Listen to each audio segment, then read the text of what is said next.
Welcome to back AKS Learning. French society during the late 18th century. तो 18th century समय French society को प्रकार थिला अर्थात फ्रांस रो समाज लेट 18th सेंचुरी रे को प्रकार थिला। लेट 18th सेंचुरी अर्थ कौन ना 18th सेंचुरी अर्थ होची 1701 मसीह रु 1800 मसीह को कहा जाए 18th सेंचुरी बोली कहा जाए। आर कही कौन ना लेट रो अर्थ कौन पाखापाखि 1770 रु आरंभ करी 1780। तो 1770 रु 1800 मसीहा को कहा जाए लेट 18th सेंचुरी बोली कहा जाए। तो यही टाइम पीरियड रे फ्रेंच रो सोसाइटी को प्रकार थिला। In 1774 Louis 16 of the Bourbon family of kings ascended the throne of France. 1774 मसीह रे फ्रांस रो बोरबन फैमिली रो लुइस 16 राजगादी संभाले। तो लुइस 16 देखिबा को प्रकार यही व्यक्ति जनक होउचंदी Louis 16।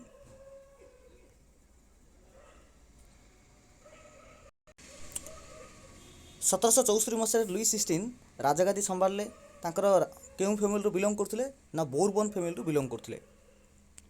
He was 20 years old and married to Austrian princess Marie Antoinette. Louis 16 को जेतले 20 वर्ष होइतिला से ऑस्ट्रिया रो गोटे राजकुमारी तांका ना होची मेरी एंटोनिएट तांको विवाह करथिले। तो लुइस 16 को मिसेस को ना कोन ना Marie Antoinette. Upon his accession the new king found as empty treasure. जेतेबेले लुइस 16 राजगादी संभाले फ्रांस सेतेबेले फ्रांस रो ट्रेजर रे सेते टंका नथिला अर्थात फाइनेंशियली बहुत वीक थिला France. Added to this was the cost of maintaining an extravagant court at the immense palace of Versailles. तो प्रथम है जितेबाला लुइस 16 राजगादी संभाले तो फ्रांस रो फाइनेंशियल रिसोर्स बहुत कम थिला। यहाँ पर लुइस 16 कौन कले ना निजर गोटे पैलेस जहाँ ना होची वर्सिला पैलेस ताकू पूरा चाकचक्य करने लगे। अर्थात राजकोष इे दुर्बल अच्छी अर्थात राजकोष रे टंका नहीं किंतु राजमहल को चाकचक्य कराला एक्चुअली जहाँ कि एक्चुअली आवश्यकता नथिला। तो बर्तमान देखा वर्सिला पैलेस देखा क्यों प्रकार। This is a Versailles palace. देखो केते सुंदर होती वर्सिला पैलेस। यही पैलेस को लुइस 16 आउ चाकचक्य करथिले जोड़ा कि एक्चुअली से समय दरकार नथिला।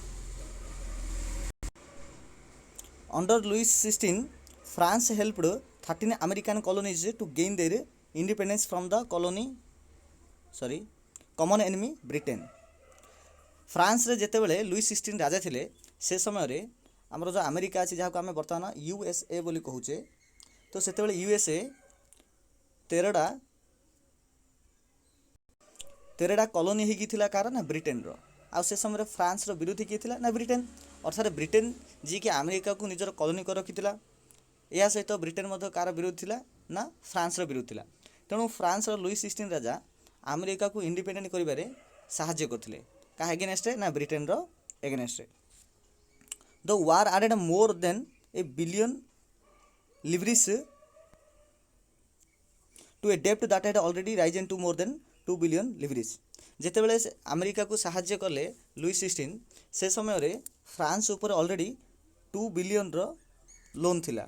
2 बिलियन रो लोन अर्थ कौन ना बाकी थिला अर्थात फ्रांस रो गवर्नमेंट बा फ्रांस राजा 2 बिलियन लिवरीज बाकी थिले। लिवरीज अर्थ कौन ना लिवरीज अर्थ होची फ्रांस रो 1700 माने 18th सेंचुरी टाइम पीरियड तार टंका को लिवरीज कहूला।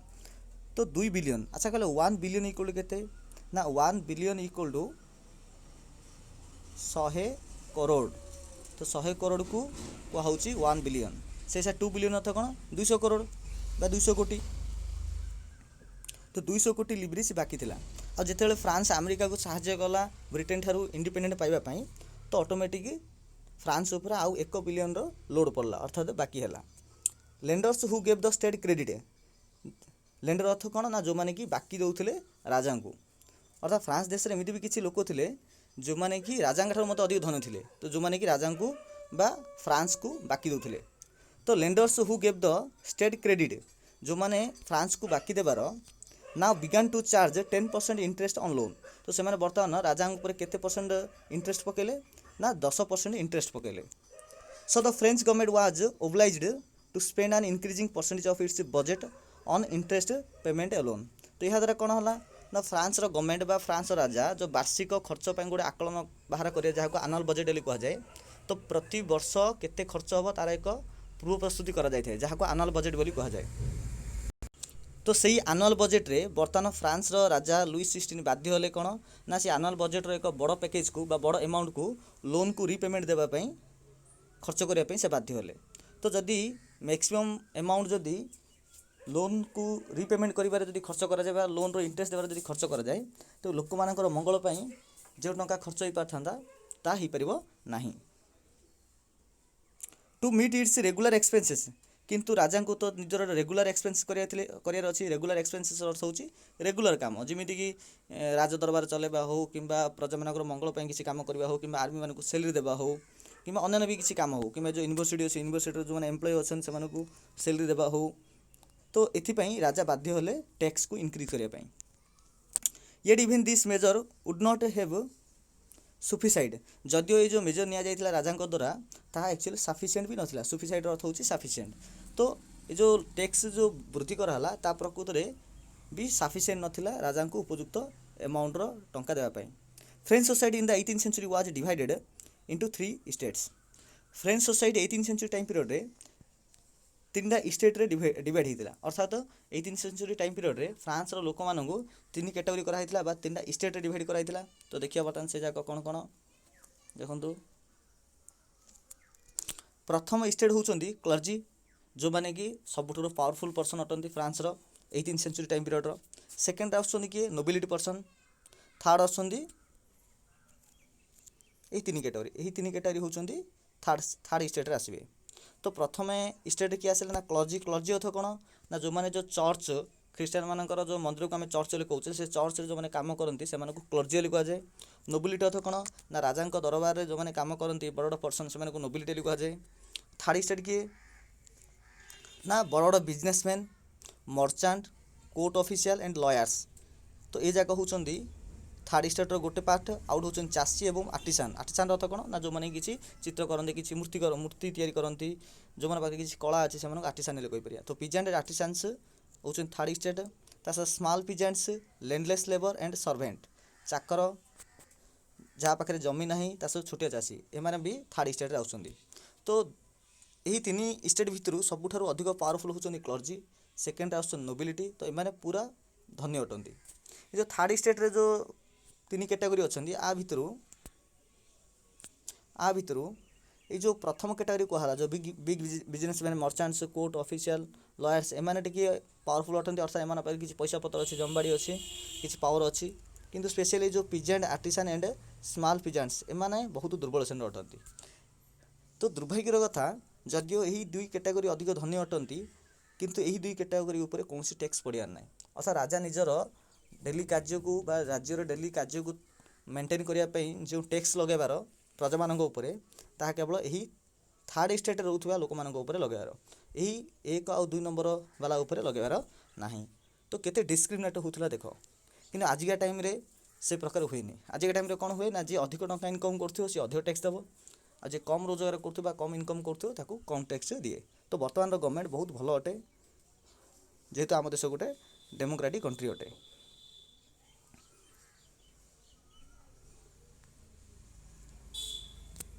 तो society of states was part of the feudal system that dated back to the middle ages. ये जो समाज रे जो 3 प्रकार स्टेट रखा होता है जो हम पढ़ले जो clergy nobility and business person ता सहित पिजेंट्स जो 3 कैटेगरी करा होता ये 3 कैटेगरी जो सिस्टमटा मिडिल एज टाइम रू चली आसला। मिडिल एज अर्थ कौन ना 700 ख्रीष्टाब्द रु 1700 ख्रीष्टाब्द को हूँ मिडिल एज। तो ये जो 18th सेंचुरी टाइम पीरियड रे अर्थात 1701 रु जो 1800 टाइम पीरियड भितर जो स्टेट सिस्टम गुड़ा करा जाइथिला जो 3 प्रकार स्टेट सिस्टम ताहा मिडिल एज रु चली आसला। The term old regime is usually used to describe the society and institution of France before 1789। 1799 मसीहा पूर्व फ्रांस रो सोसाइटी को आ फ्रांस रो इंस्टीट्यूशन को फ्रांस रो किछि अनुष्ठान गुडी को ଡେସ୍କ୍ରାଇବ୍ କରିବା ପାଇଁ ଗୋଟେ ଟର୍ମ ୟୁଜ୍ କରାହେଉଥିଲା, ତାକୁ ଓଲ୍ଡ ରିଜିମ୍ ବୋଲି କହୁଥିଲା। ତ ଓଲ୍ଡ ରିଜିମ୍ କ'ଣ ନା, old regime is a term which is describe the society and institution of France before 1789। ତ 1799 ମସିହା ପୂର୍ବରୁ ଫ୍ରାନ୍ସର ସୋସାଇଟି ଏବଂ ଇନଷ୍ଟିଟ୍ୟୁସନ୍ ବିଷୟରେ କିଏ ଡେସ୍କ୍ରାଇବ୍ କରୁଥିଲା ନା, ଓଲ୍ଡ ରିଜିମ୍ ନାମକ ଟର୍ମଟି ଡେସ୍କ୍ରାଇବ୍ କରାଉଥିଲା। तो फिगर टू आम देखिले, figure two show how the system of states in French society was organised. तो फिगर टू यहाँ को कहुए फिगर टू बोली कहुए, यह हूँ फिगर टू। ये फिगर टू आम कौन देखिले ना, देखिले जे किपरि फ्रांस सोसाइटी को ऑर्गेनाइज कराइला तीन स्टेट रे। Peasants made of about 90% of the population. केवल चाषी मैंने ही फ्रांस पॉपुलेशन 90% रु 90% थे। अर्थात यदि फ्रांस रे 100 लोक रोथे केवल से 90 लोक का पिजेंट अटंती, अर्थात चाषी अटंती। अर्थात जो ये आम जो पढ़ले first second and third state, आ भितर एटा देखो जो पिजेट्स ता सहित जो स्मॉल पिजेट्स थिला, ये जो दुई कैटेगरी लोक रहिले एमाने ही केवल फ्रांस पॉपुलेशन 90% लोक अटंती। हाउएवर से जहाँ होना कहीं only a small number of them own the land. जदिव 90% चाषी अटंती कि 90% भितर बहुत कम लोक एमती अच्छा जो मानकर निजर लैंड अच्छे और जहाँ से कल्टिवेट करती। About 60% of the land was owned by nobles. France जी लैंड थिला, फ्रांस जी लैंड थिला तार प्राय 60% लैंड को किए ओन करियार ना, नोबेल ता सहित चर्च ता सहित अदर रिचर मेंबर्स ता सहित अन्य किसी धनी लोक मान पाखे रोला। अर्थात जो प्रथम जो कैटेगरी थिला बा प्रथम स्टेट थिला चर्च, से पाखे बहुत सारा जमी अच्छी। ये जो नोबिलिटी सेकेंड स्टेट आसला पाखे बहुत सारा जमी थिला। तासे जो थर्ड स्टेट जो big business merchant official lawyers एमान पाखे भी मतलब बहुत जमी थिला। प्राय 60% जमी केवल एति लोक पाखे थिला। किंतु दुर्भाग्यवशतः यही दुई कैटेगरी लोक कौन सी टैक्स पे करियार नहीं। पे करियार किए ना, एतिक लोक टैक्स पे करियार। अवश्य एतिक लोक भितर एमान को किसी प्रोब्लेम हो नथिबो, कारण एमान पाखे जमी अच्छी।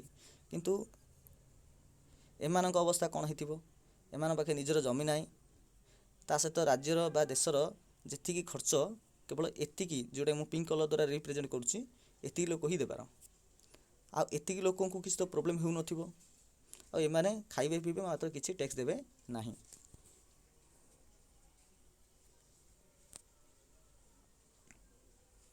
The members of the first two state that is the clergy and nobility enjoy certain privileged by birth. जो क्लर्जी आउ नोबिलिटी जो मैंने कि से जन्मरू ही से किसी प्रिविलेज दिया होता। प्रिविलेज अर्थ किसी सुविधा सुजोग दिया होता। अर्थात सपोज गोटे क्लर्जी अच्छी, सी गोटे बड़ पोस्ट अच्छी, तार पुओ कि झील से क्लर्जी पोस्ट रे बा बड़ पदवी से पाइबे, जदिव से पाखे उपयुक्त दक्षता नथिले से पाइबे सी नोबिलिटी मानकर। तो most important of these was exemption from paying tax to the state. सबुठ बड़ प्रिविलेज कौन थिला ना, जो क्लर्जी और नोबिलिटी माने केबे भी टैक्स देबार नहीं। तो एमाने देशर मेंटेनेंस जहाँ खर्च दरकार पड़ूला तार टैक्स एमान आदाय करा जाउ नथिला। The nobles further enjoyed feudal privilege, ता सहित एमाने पुनर्बार फ्यूडल प्रिविलेज एंजॉय करार। फ्यूडल प्रिविलेज अर्थ कौन ना, फ्यूडल प्रिविलेज अर्थ होची एमानक अंडर किसी जमी रहिबार, जो जमी किसी लोक मैंने काम करार, आउ से लोक मान क्लर्जी और नोबिलिटी माने कर आदाय करार टैक्स आदाय करार, यह कहुए feudal privileges. These include feudal dues which they extracted from the peasants. तो जार अर्थ मुझे ऑलरेडी कही सारी। Peasants were obliged to render service to the lord, to work in his house and fields, to serve in the army or to participate in building roads. तासते जो third state रे जो गरीब लोक मैंने रोते गरीब चाषी मैंने रोते से बाध्य होते तांको मालिक काम करने, जमी घर काम हो कि रास्ता काम हो कि आर्मी काम हो कि घर तैयारी काम हो, तो माहालिया से काम करने को बाध्य होते, अर्थात बेठी खटुले। ये देखो किसी वार्ड आम मीनिंग बुझा। लिवरी अर्थ कौन कही ना, 1794 मसीहा पूर्व जो फ्रांस जो करेन्सी थिला, जो मुद्रा थिला ताको कहूला लिवरी। क्लर्जी अर्थ कौन ना, group of person invested in special functions in the church. तो चर्च रे जो माने मुखिया थिले से क्लर्जी कहूला। टीथ अर्थ कौन ना, a tax levied by the church. Church मान द्वारा गोटे टैक्स इम्पोज करा होतला, ताकू कहूला टीथ हेली कहूला, जोड़ा कि कौन थिला ना, जोड़ा कि एग्रीकल्चर प्रोड्यूसर 1/10 थिला। अर्थात जड़े चाषी जदि 10 बस्ता धान आदाय करिवो तेबे तार 1 बस्ता धान को सी क्या देवार ना, चर्च को देवार। तो यह कहूला टीथ हेली कहूला। टेली अर्थ कौन tax to be paid directly to the state. टेली हूँ भी एक प्रकार टैक्स अटे जहाँद्वारा पब्लिक बा जो चाषी मैंने सीधा सड़क स्टेट को टैक्स देवार। तो जदि चर्च माध्यम टैक्स देवे हम टीथ, डायरेक्टली देले हम टेली कहुला। The church too extracted its share of tax called tithe from the peasants. तो चर्च मध्य चाषी मान सीधा सड़क कर आदाय करते जहाँ टीथ कहूला। All members of the third state had to pay tax to the state. अर्थात केवल तृतीय स्टेट पर्सन मैंने ही केवल टैक्स देवार ये जो टीथ रूपक। ता सहित किसी डायरेक्ट भी टैक्स देवार जहाँ को कहूला टेली कहूला। A number of indirect tax which were levied on article of everyday consumption like salt and tomato. ता सहित किसी अन्य प्रकार बा इनडायरेक्टली किसी टैक्स कलेक्ट कराबार को ऊपर ना सॉल्ट तबाको ये जो जिनस गुड़िक जहाँ डेली यूज कराए तापर टैक्स को इम्पोज कराबार जोटा कि इनडायरेक्ट टैक्स थिला। The burden of financial activity of the state through tax was borne by the third state alone. तो पूरा देश जी टंका जी फाइनेंस दरकार पड़ार तार समस्त बोझ केवल ये जो थर्ड स्टेट होता है एम ही पकईबार। एटा देखो गोटे फोटो बढ़िया दी फोटो कौन अच्छे ना जड़े इंग्रेज पर्सन अच्छी। ये इंग्रेज पर्सन कि ना ये हूँ गोटे फ्रांस जड़े नोबेल कि गोटे चर्च होते सॉरी गोटे क्लर्जी होते कि कौन नोबिलिटी पर्सन होते। ये हूँ जड़े पीजेंट जी कि कौन कर ना क्लर्जी को कौन दौर ना टैक्स दौर। से टैक्स ना कौन अटे ये आम पढ़ते टीथ अटे। तो टीथ रूपक टैक्स क्लर्जी को दि जाऊँगी चाषी मान द्वारा। ये समय देखूँ ये जो पर्सनटा आपको अनौनी ठीक से भी रेस्पेक्ट भी दौनी। तेणु ये लिखाला this poor fellow brings everything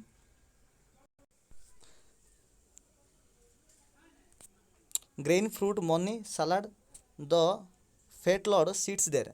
तो गरीब चाषी जनक सब आनुची ग्रीन आनुची फ्रूट आनुची मनी आनुची सब आनुची कि जो मोटा व्यक्ति अच्छी जहाँ को आम फ्रांस जो चर्च आम कहीपर कौन क्लर्जी कहीपर। तो सी बसी आ ready to accept it all सब किसी एक्सेप्ट करने भी रेडी अच्छी। He does not even care to grace him with a look किंतु ताको गोटे भल दृष्टि मत देखुनी। ओ आज ये था नेक्स्ट आम नेक्स्ट क्लास पढ़ा। जदि आम चैनल पे आप न्यू होता तेज आप यथाशीघ्र आम चैनल को सब्सक्राइब करूँ और पाखे बेल आइकन को दबाई दिंतु जहाँद्वारा यह प्रकार समस्त वीडियो आप सर्वप्रथम पाइपर।